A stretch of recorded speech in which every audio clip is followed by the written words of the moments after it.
So maybe you could tell us, for the people that are more interested in learning about these very niche languages, maybe a little bit of a even brief intro on some of the Taiwan languages that has been rising into popularity. So actually, only recently started to work with our Indigenous Language Research Foundation. I'm an advisor in their curricular design and the teaching department.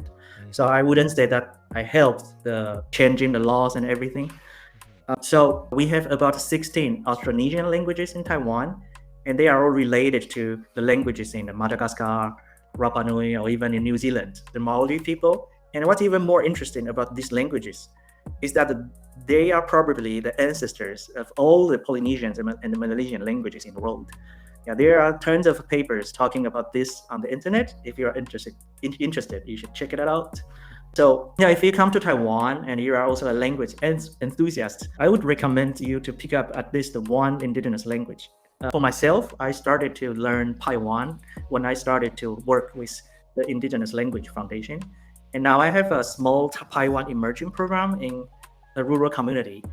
And yeah, so I go there sometimes and practice my Taiwan and also introduce Taiwan to more people. And since those indigenous languages were recognized by Taiwan, how big of a shift was it for like the society or in daily life?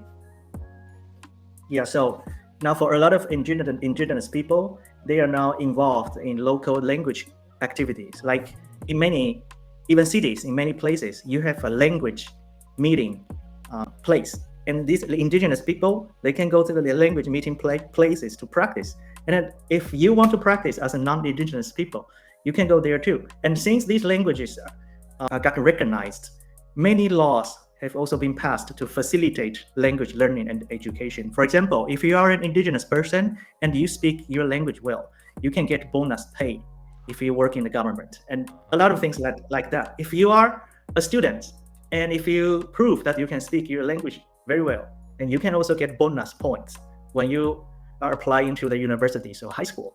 Wow. So there's definitely a very big push into sharing your own languages. For a long time, it was I'd say dormant. Yeah, and plus pop songs too. Now we not only have songs in Mandarin, in Taiwanese. Now we also have many popular singers sing in their native languages, like Taiwan. Taiwan is a very big language for pop songs. It's very, very nice. So it seems like Taiwan, at least in this multilingualism direction, is getting better and better as time goes on. But do you think that Taiwan could eventually reach the same level of multilingualism that a lot of different European countries strive for? And if not, what's standing in the way of this? Yeah, so it's actually very challenging. It's getting better, but no one is sure about the future of the linguistic landscape in Taiwan. Because first, English is a big pressure. In this modern world, you have to learn English to survive, right? Yes, I'd say so. Yeah, so many people, even indigenous parents, they would think, oh, forget about our own language. Let's first learn English. And also over time, and since Mandarin is now the dominant language in Taiwan, and the new generation would think, oh, it's too hard to just learn a new language. Maybe we just stick with Mandarin. It's easier. Yeah, sometimes people can be very lazy. So we are not sure. But if we don't try, then we are going to lose a lot of things. Because once you lose a language, it's very, very hard to get it back. I wouldn't say it's impossible, but then you would need to spend even more time and resources to get it back. And it's also about your identity and a lot of things. So now we have to try.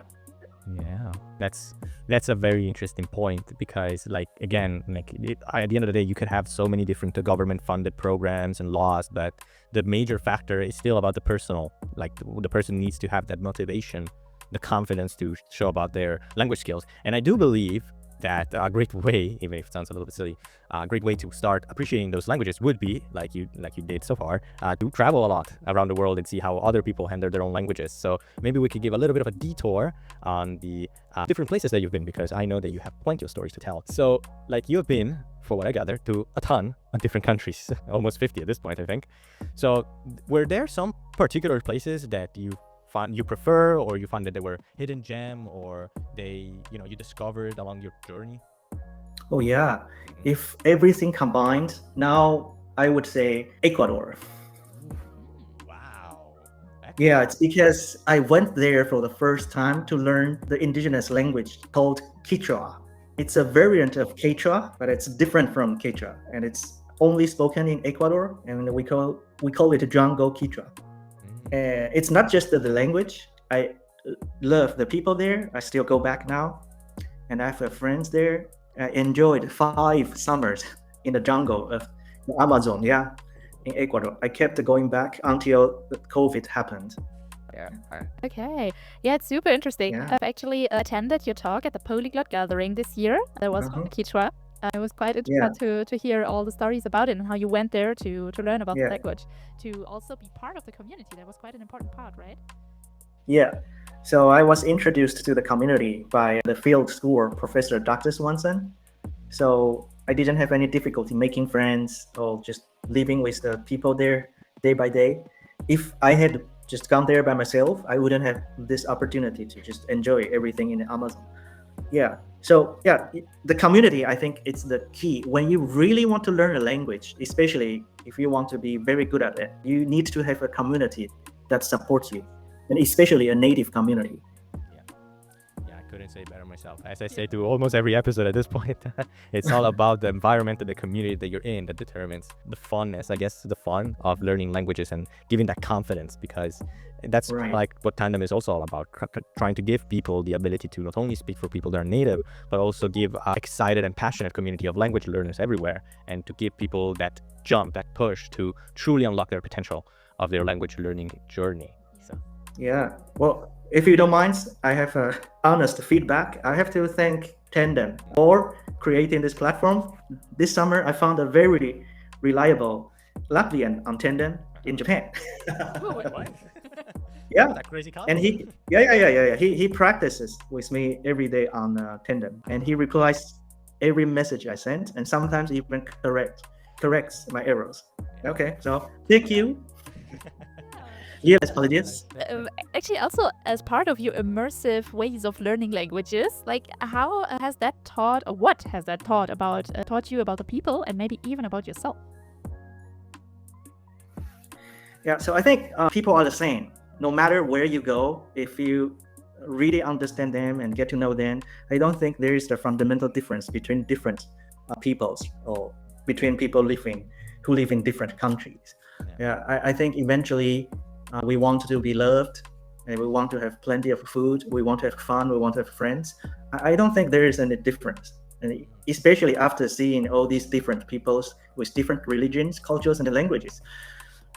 I think if you dig deeper and if you really understand everybody, then I think everybody is the same. So there's only superficial difference, or there are only superficial differences. There are no fundamental differences. And me too, I'm also a person. I want to be loved. I want to have friends. I want to have fun. I want to have good food. Yeah, I think in this sense, human being is very simple. And most of human beings are good. It's actually good to take the time to think about these things because usually in our very daily life and maybe even stressed work days, it's nothing we usually think about. So especially also if you see, I think people tend to see the differences a lot, and that's the first mistake when traveling to a different country. Yeah, I agree. There are obviously differences. I mean, because we look different, we eat differently, but if you understand it well enough, then you will realize these are very superficial.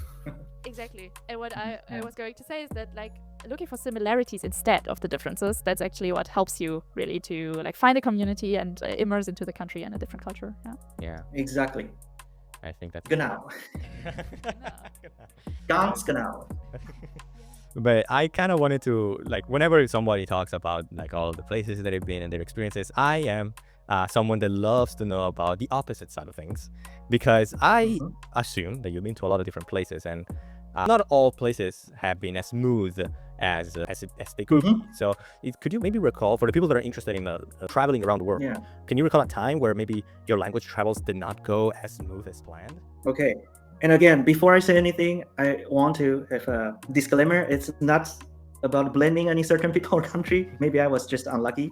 So I remember this one year I was in Tehran, Iran, trying to do my emerging stuff there. Of course, it was about Farsi, Persian. It was a very cold winter, and I was there for about 3 weeks, and I didn't find anybody to talk to or any community to join. So I considered this Farsi immersion a failure, kind of. Yeah, I understand. I mean, if you just stuck with yourself studying the language, you could have done it at home as well. Yeah. Makes a lot But of sense. I tried, but it was very hard for many reasons. It was hard to find the community, and again, hard to find people to talk to. Yeah, so sometimes it happens. Yeah, and again, I totally agree with you. If you just want to study, then you can do it at home. You don't need to go anywhere. Yeah. Yeah. Maybe we're approaching the last few questions of the program, so maybe we could give a little bit of I guess like the overall number one winner of your travels, because while you have found your role for Ecuador, I do know that there is one specific countries that you return very often during your studies. So can you tell maybe the audience what your favorite country at least it is? Well, Comes to my love for this country is not recent, and I have always been in love with this country, and nothing has changed. And usually, if I tell people I love this country, people are disappointed because they would say, "Why, after traveling to over 100 countries and learning more than 50 languages, and you like that country?" No, I'm Okay, curious. it's Japan. Okay. Hey, but understand it from my friend's perspective, because living in Japan is a very common thing in Taiwan. Yeah. So you don't want to someone who have seen the world, learned more than 50 languages to tell you that he loves Japan. Maybe it could be a compliment to your friends as well. Like, you are loving the right country. You are learning the right language here. I have seen others too, and I can just agree. Yeah, but I mean, of course, it's not a bad thing to love Japan, but they always expect something more exciting. Maybe you say Ecuador or exactly, the Ecuador kind of can fill in those blanks. But why does, at least from my perspective, why does Japan specifically continue like to be the language and the culture that you feel closest to?